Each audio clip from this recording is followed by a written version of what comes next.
दिवस आणि रात्र ज्यावेळेला मी YouTube ओपन करत होते, त्यावेळेला ऑफकोर्स माझ्या अल्गोरिदममुळे मला लिटरली सगळीकडे फर्स्ट क्लास दाभाडेची टीम दिसत होती. अगदी छोट्यातला छोटा क्रिएटर असेल किंवा मोठ्यातलं मोठं चॅनल असेल आणि हेच ते प्रमोशन होतं, ज्याच्याबद्दल आपण सातत्याने आपल्या चॅनलवरती बोलत आलोय.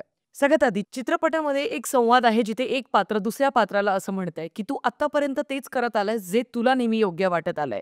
पण हे गरजेचं नाही, की जे तुला नेहमी योग्य वाटत आलंय, ते नेहमीच योग्य आहे." मला असं वाटतं, हा जो संवाद आहे, यातनं तुम्हाला लेखकाचं जे एक समर्पण आहे या चित्रपटासाठीचं, कारण अत्यंत मोठी, डीप अशी ही एक गोष्ट आहे, ज्याचा स्वतःचाच खूप मोठा अर्थ आहे. पण ज्यावेळेला अशा मोठमोठ्या गोष्टी साध्या, सोप्या, सरळ भाषेमध्ये तुमच्या समोर अशा मांडल्या जातात, तर त्यावेळेला कुठेतरी खूप चांगलं वाटतं, की आज ताग्यात सुद्धा या प्रकारची ब्रिलियंट रायटिंग असणारे लेखक आपल्या मराठी सिनेमासृष्टीत आहेत. आता लेखक आणि दिग्दर्शकबद्दल मी बोलते, तर हेमंत ढोमे या व्यक्तीने फर्स्ट क्लास दाभाडे या सिनेमाचं लेखन आणि दिग्दर्शन केलेलं आहे. लेखनाबद्दल मी एक उत्तम उदाहरण आता दिलंच, पण दिग्दर्शनाबद्दल मी सुरुवातीलाच एक उदाहरण देते. सिनेमामध्ये माधुरी आणि किरण यांच्यामध्ये एक संवाद आहे. खरं तर तो संपूर्ण सेगमेंट मला इतका आवडलाय, कार शोरूममधला. त्या संवादाच्या सेगमेंटमध्ये, त्या देवाण-घेवाणीमध्ये तुम्ही त्या संपूर्ण अ, त्या सीनच्या प्रेमात पडणार आहात. कारण दिग्दर्शक तो सीन जो आहे, तो अत्यंत नॉर्मल पद्धतीने दोन्ही पात्र एकमेकांसमोर उभी आहेत सेम लेव्हलला आणि मग संवादांची देवाण-घेवाण सुरू आहे, हेही दाखवू शकला असता. पण इथेच येते एक नॉर्मल दिग्दर्शन आणि बेस्ट दिग्दर्शन यातला फरक. ते कसं मी सांगते. एक पात्र आहे माधुरी आणि एक पात्र आहे किरण. माधुरी आपल्या थॉट्समध्ये भयंकर क्लिअर आहे आणि ती अत्यंत कॉन्फिडंट आहे आणि तिचं जे मन आहे, ते अजिबात कुठच्या कन्फ्युजन्सच्या गुंतागुंतीमध्ये अडकलेलं नाहीये. त्याच्याचमुळे तिच्या विचारांची जी ताकद आहे, तिच्या पॉवरफुल स्पीचमधनं किंवा तिच्या पॉवरफुल डायलॉग्समधनं दाखवताना दिग्दर्शकाने कॅमेराचा जो अँगल आहे, तो नेहमी असा वर ठेवलाय. म्हणजे तिथे ती तुम्हाला खूप जास्त पॉवरफुल आहे दुसऱ्या पात्रापेक्षा हे तुम्हाला फील होतं त्या दिग्दर्शनाच्या त्या पर्टिक्युलर फ्रेममधनं.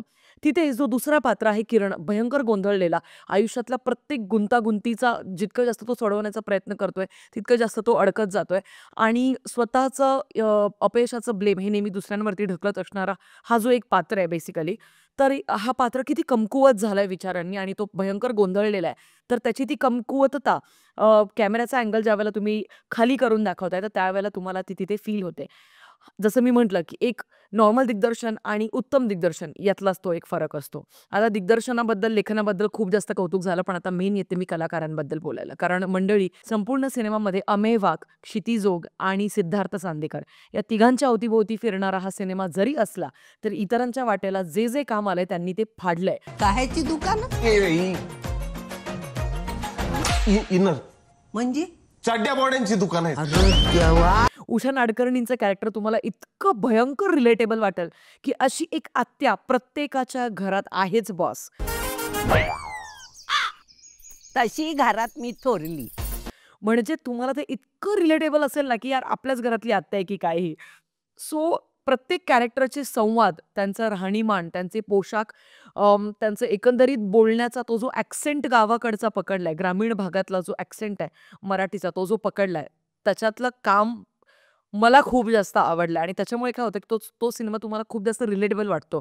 कॉस्ट्यूम डिपार्टमेंटचं सुद्धा तितकंच कौतुक करायला पाहिजे, कारण क्षितिजोगच्या जेवढ्या साड्या आहेत ना, त्या इतक्या रिलेटेबल आहेत. गावाकडच्या महिलांच्या साड्या आणि टिपिकल ती एक तायडी. मी सोनूसाठी आणलेलं स्थळ काय वाईट होतं? जाणाऱ्याच्या वाटेला डोळा लावून उगा रडू नये. ही ताई कमी आई जास्त आहे. आहे नाही आजी म्हण आजी.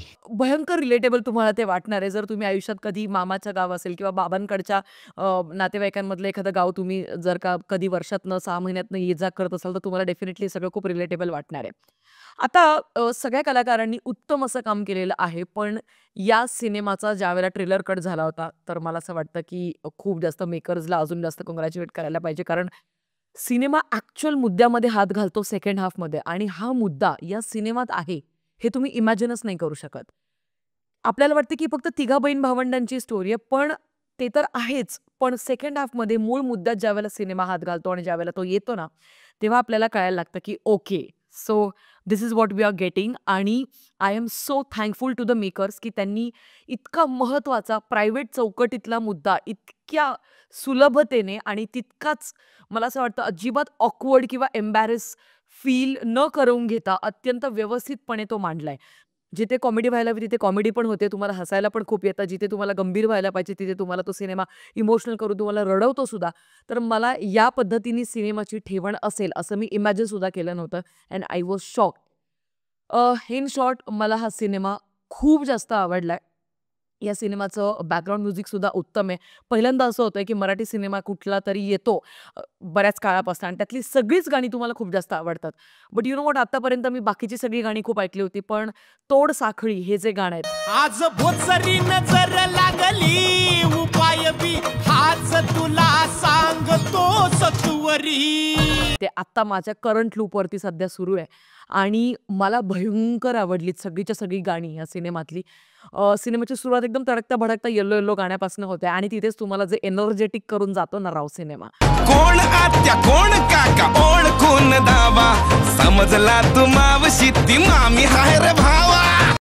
आणि शेवटी तुम्हाला अत्यंत सुंदर असा एक मेसेज तो तुम्हाला देऊन जातो. बाकीचं मी फार काहीच सांगणार नाही या सिनेमाबद्दल बिकॉज आय जेन्युइनली वॉन्ट की तुम्ही हा सिनेमा तुमच्या फॅमिलीतल्या सगळ्या मेंबर्सला घेऊन जावा आणि बघावं.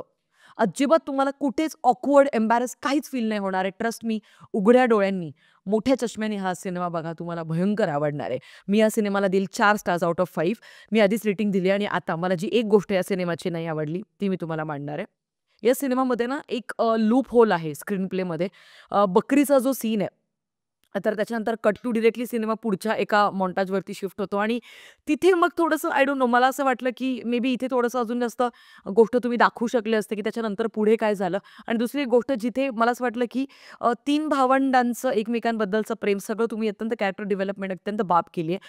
पण बापासोबतचं जे नातं आहे तर मला असं वाटतं कारण संपूर्ण सिनेमामध्ये जे वडील आहेत त्यांना हार्डली 3 ते 4 डायलॉग्स दिलेले आहेत. पण अजून त्यांचं कॅरेक्टर डेव्हलपमेंटवरती थोडा फोकस केला असतं तर मला आवडलं असतं ती बाबांसोबतची बाजू तीनही मुलांची बघायला. तर या ओव्हरऑल हा होता माझा रिव्ह्यू आजच्या फर्स्ट क्लास दाभाड्याला घेऊन. तुमचं काय मत आहे ते मला कॉमेंट सेक्शनमध्ये कळवायला विसरू नका.